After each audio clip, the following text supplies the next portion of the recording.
If you've cruised the liquor aisles as of late, and let's be honest, who hasn't, you've probably seen a whole lot of canned cocktails taking over the shelves. But there's nothing quite like Vervet, a craft cocktail in a can using high-quality hooch from Ventura spirits, packed with market produce and international ingredients. I literally want to fill my fridge with these MTV Cribs style for the holiday weekend, you guys. They are that good. These canned cocktails are on a totally different playing field from, say, White Claw or Truly, which, by the way, are technically brewed like beer. They are not cocktails, as founder Tuan Lee breaks down for us. What's more is that these flavors in Vervet are inspired by immigrant stories right here in Los Angeles. Tuan's going to give us the 411 on all this and more so you can get geared up for your next socially distanced picnic and, of course, the holiday weekend. Thanks for coming on, Tuan. I do appreciate you taking the time. And I know that, there's much to be done in the quarantine because you guys have really drastically shifted your business model recently, huh? Oh, yeah, we certainly have. We're a very young company. When this all started, we were, around 9 months old. And for the last 3 years, we were working pretty hard on what our model was, our go-to-market model. So all of a sudden, the market that we were going to completely changed. Shifted drastically. Oh, it's crazy. Yeah, absolutely. So, we really had to figure out what was going on, and with the restrictions in place, how we could sort of work within those boundaries. Right. And so you guys launched this really cool mobile truck that's like cocktails and ice cream on wheels. Tell me about that. Well, that was really cool. The deregulation is really what broke the dam and allowed creativity to start and creative partnerships. And that's what happened. Beginning the bodega on wheels is what it's called. We ended up starting it with a mini bar, and they brought in 101, which is the same ownership. And then we added Cool House and Future Gin.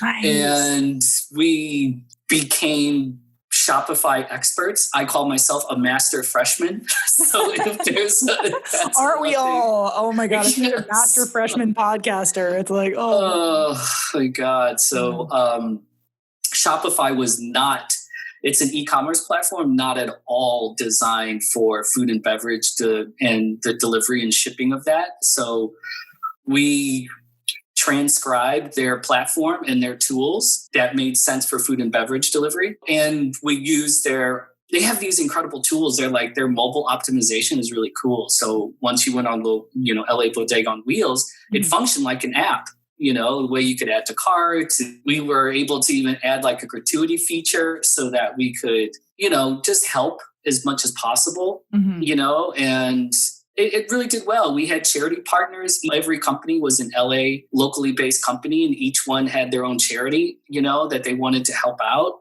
So it was a real, it's just this community coming together. It just felt great. I love that. Yeah, I think that's been the silver lining to all of this, is like seeing the way that the hospitality community has really come together to create solutions that, quite frankly, like our government is not providing for us and the infrastructure doesn't provide, but we are providing for each other, which is really the core of what it is all about. So it's warmed my little heart to see that. Yeah, absolutely. The way it's, brick by brick, we've been able to create something powerful in our own small way. And, it provided us with a lot of a morale boost and a lot of hope. It really gave us a sense of purpose every day. We were really inspired by this. And it really took our mind off of sort of the larger pressures, that was going on, and the edge off of quarantine. It gave us something worthwhile to do. Totally. So, before all this madness happened, I was introduced to your cocktails in a can through my friend Nastasia. She was like, "You're going to love this guy. He knows so much about LA bar history and the drinks are so good." And I was like, yeah. You do PR for restaurants. Like, you're going to say every client is good. But when I first tried your drinks, they are truly cocktails in a can. They're like incredibly balanced. They're very clearly made by somebody who has a really great command of a flavor. But I also love the use of these really cool international ingredients, which right now is so wonderful because it gives me the feeling that I'm kind of traveling and exploring new things and exploring new flavors. Can you talk a little bit about the ethos of Vervet? When we first started out, yes, we wanted to not only deliver cocktails that LA is used to at these incredible cocktail bars all across the city by the most amazing bartenders. Yes, we wanted to deliver a proper made cocktail. Instead of pour it in a glass, we wanted to pour it into cans. That was one thing. But just simply delivering a good cocktail, for us, we wanted to do more than that. We just love the city and we really wanted to celebrate what makes this city so incredibly just powerful and magical and such a wonderful place to be. And it's the people. As we both know, Jonathan Gold, identified that early on. And, he was really beating that drum and telling the rest of the country and the world and reminding all of us who lives here what makes LA special is the people. So, yeah, we could just tell that in our brand story. That's definitely one tool. But we thought it would be so much better if they were in the recipes. Personally, I'm Vietnamese and Korean. And so there's Saigon cinnamon and there's Korean burdock, in our recipes. We also have Persian limes. We also have, we make a vodka from a cactus fruit, tuna or prickly pear. So we really wanted the people of Los Angeles to see themselves in our cocktails. And, of course, we really feel like these are the cocktails that LA could really be proud of. This thing that's so special about Los Angeles is really this wonderful, diverse tapestry. And as a person who eats for a living and for fun, it makes it such an exciting place to be. And I love that you can kind of taste a little bit of that in a cocktail. I love the one I have right here is actually the tiki tea. I'm going to crack this open. Okay. Oh, yeah. This is one of my favorites. I love it because it takes this thing, a tiki cocktail, which are usually so incredibly sweet, overly so fun to drink though, so showy and flamboyant. And it balances it out. And then it has the coolest flavors. This one's got that prickly pear vodka. You said oolong tea, allspice, ginger, clove, and vanilla. Those are some of my favorite things. Anything with clove and vanilla. Oh my God. It's just so lovely and also looks really cool. The branding's pretty spot on. I'll join you. Yes, please do. Absolutely. Cheers. Cheers. Oh my gosh, I love the clove. It's almost like having some really good bitters. You know what I mean? Like that. It's very, you can taste it. It's prominent. It's lovely. I'm curious about the Tiki Tea, the name. Of course, Tiki Tea is one of my favorite bars in LA just because it's so kitschy and obviously has a lot of history. But something that you tipped me off to actually is that the Tiki culture was not created by Trader Vic. It was actually the Filipino bartenders who brought some of these recipes and ingredients. Can you talk a little bit about that? Yeah, absolutely. I think their story is emerging now in the last few years, which, I'm really happy about. One of the founders and partners of Vervet is Filipino. In the 30s, when tiki culture was started, the bartenders, Don the Beachcomber hired and who worked at many of the tiki bars, even up in San Francisco, Trader Vic's, et cetera, were Filipino. And their recipes, you could see their influence in the recipes. There's a movement now in modern craft cocktail culture to actually call these drinks tropical, versus tiki. But the reason being is the origin of the Filipinos lived in these sort of tropical areas of the world. And they brought those flavors into the recipes. And that's why it tastes the way it does. Of course, tiki is a made up culture, but it's largely, a parallel to these tropical countries. Like the Philippines. Ray Buin, who started, he's famous now for Tiki Tea, the famous tiki bar on Sunset and Silver Lake. And we wanted to celebrate that with a little pun. Because we do an oolong tea cold brew, we just changed the TI to tea. But so we wanted to, tip our hat to there. And also just, celebrate the Filipino, contribution. That's a part of the story of Tiki Tea. If you go to the website, we definitely make sure we put that forward and highlight that and make sure that they're included in the story of Tiki because it's amazing. So yeah, that's what inspired it. And of course, we went to tiki to inspire this drink because we knew we really wanted to make a great cocktail for people who love margaritas and Moscow mules. Mm-hmm. And we didn't want to just simply make a margarita or Moscow mule. There's plenty of choices out there for that, So we decided let's do it our way and just come over here a little bit, and we're going to show you something really cool. You're going to get a great story, and we feel like you're going to be pleasantly surprised. Yeah, I think that's the thing I really like about it is that it's very traditional cocktail adjacent. Like they're not so weird and out there that it's like, what the heck is this? I mean, I love funky stuff and esoteric flavors, but you have an opportunity to tell a story when it's something that everybody can relate to. And there's a frame of reference, like you said, for, a classic tiki cocktail or a margarita or a spritz, which also that angelic cano is dangerously good. That one, it kind of reminds me of like a classic Aperol spritz, but again, with these really unique ingredients and flavor profiles that I think can introduce people hopefully to not just a new flavor, but also a new story of a new culture. Yeah, absolutely. Everything we did with our cocktails, we really wanted to Los Angelify the recipes. Whatever inspired it, whatever was the original cocktail, we wanted to Los Angelesify it, and we wanted to Californiarize it. That was very, very important. One of the practices set forth by craft cocktail bars, which all chefs have been practicing for quite some time, was making sure that they work directly with farms for fresh flavors, so that was the big challenge, believe it or not, was how it's easy to do that behind a bar for, a certain number of drinks per night, but how do we do that at scale? That was the big challenge, because that was a non-starter for us. We had to make sure that all of the fruit and the produce and everything that we use were fresh from farms. And how do you preserve that in a can? What is the process like? We time the shipping and the arrival of everything that we get from California farms. And then once they're there, then we start production. We start making the cocktails.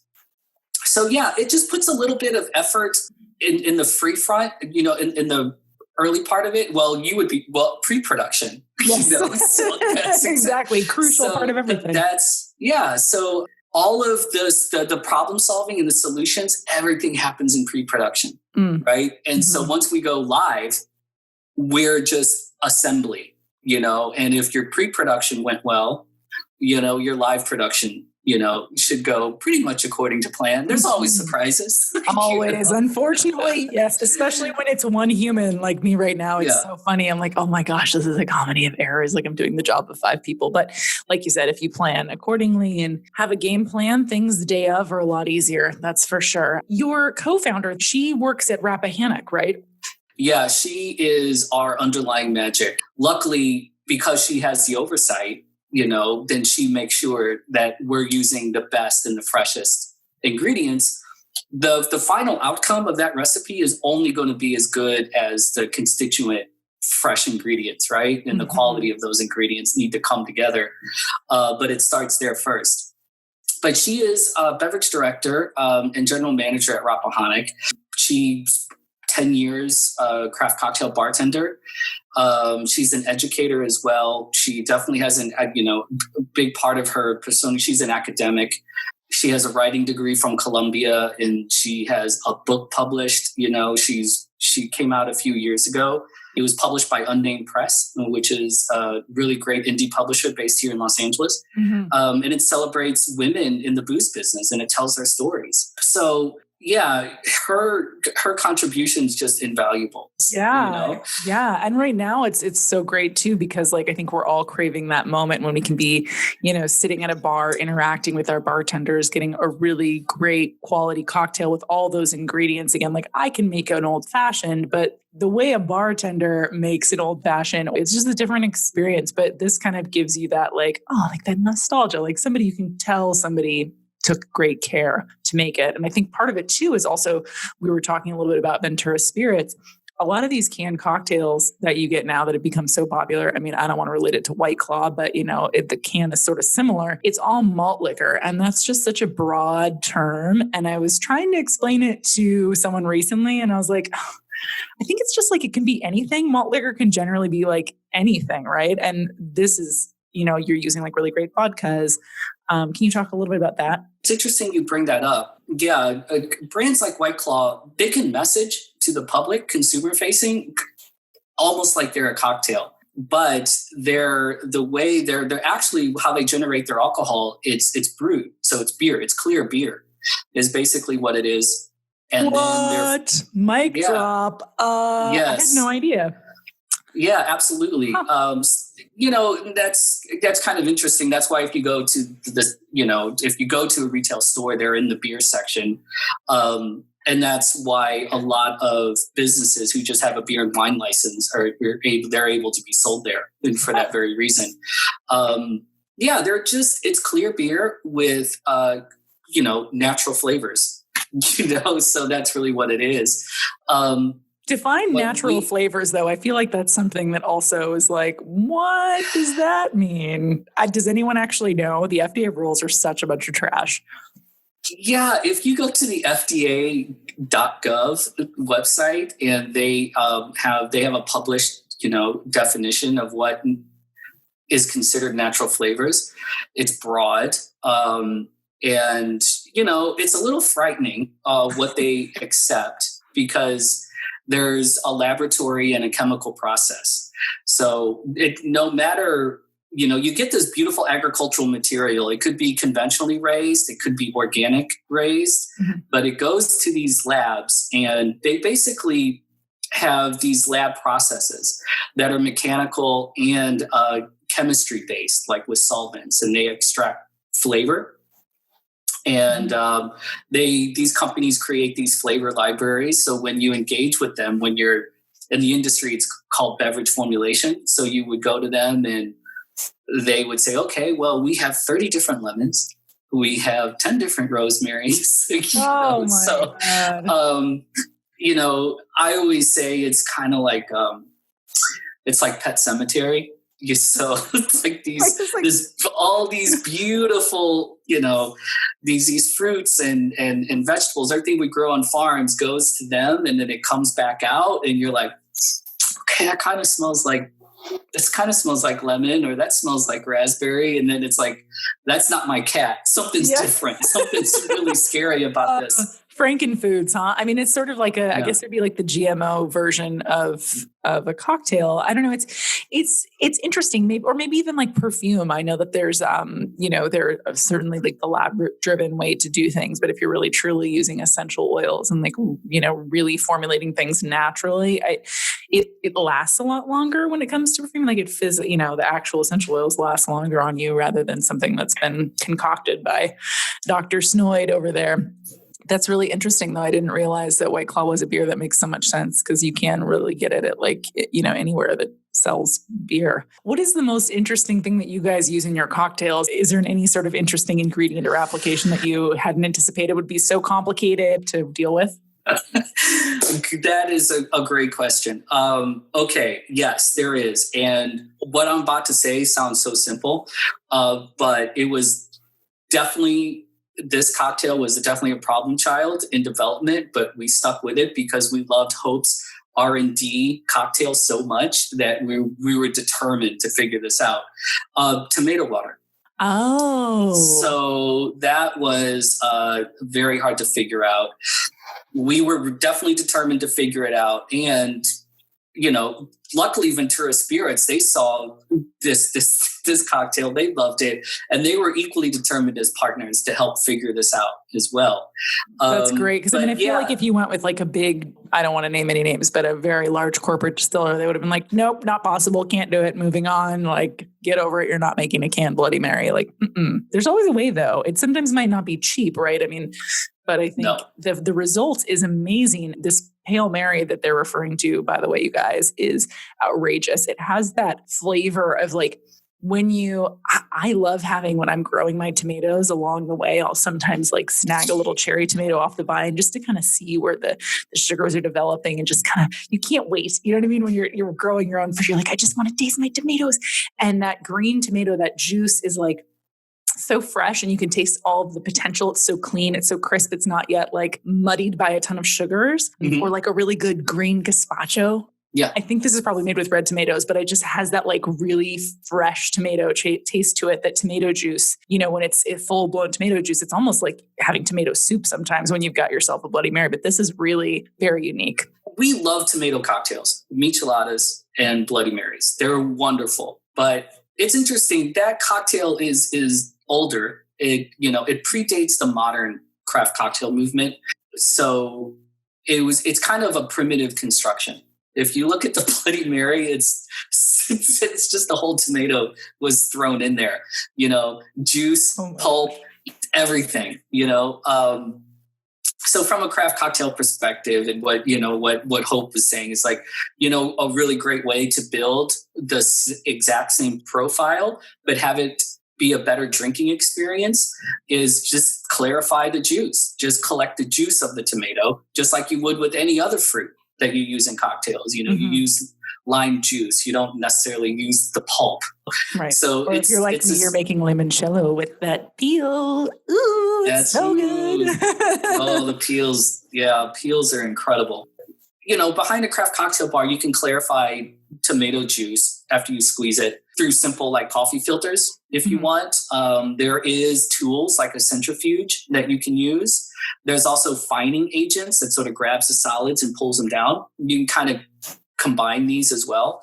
So we knew how to do it kind of like, 8 ounces at a time. Right. Then when you're doing it for commercial use, it's tricky. 1,000 gallons. That was tricky. So we figured it out, and we had to invest in a piece of equipment. The equipment that we had to use it's a type of filter that uses a high amount of air pressure, forcing the tomato juice through multiple plates. Kind of like a pressurized sieve or something like that, where it's yes. Interesting. And there's 40 of these in the ones that we purchased. But we just bought a little starter one, and it was still pretty expensive. But these types of filters go up pretty high. But that's how we were able to solve it. And with Ventura Spirits' help, Anthony Caspri over there helping, partnering with him, and, they have sort of the production technical know-how of all this equipment. That's how we figured it out. It took a while, but yeah, the tomato water was, when we figured that out, that was a high water mark. Yes. I love the pun there too. High water mark. It's those little victories when you're going along developing anything. It's like, I'll just take what I can get. But I'm so thankful for people like you that just offer a little bit of inspiration and creativity amidst this time of crisis. Yes, absolutely. Sounds good. Be sure to follow along with Vervet Cocktails on Instagram at @drinkvervet and order their goodies for your next socially distanced picnic on Drizzly. And of course, feel free to give us a follow too at Krista Simmons and at Fork in the Road Media. We'll see you next week.